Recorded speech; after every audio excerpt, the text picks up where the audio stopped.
Kakaunting nakukuhang supply ng bangus nararanasan sa ilang deboner sa Dagupan City.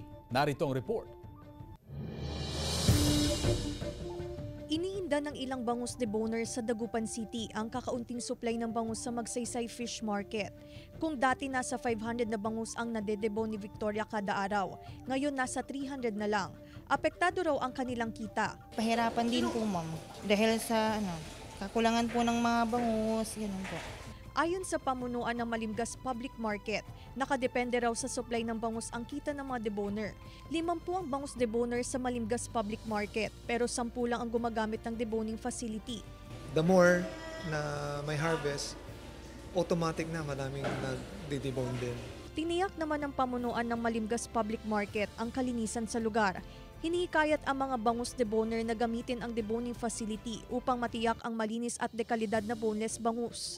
Yun lang, dapat naka-boots sila. Tapos i-maintain yung cleanliness ng facility. Kasama si Daryl Peralta, Claire Lacanilaw Dongka, One North Central Luzon.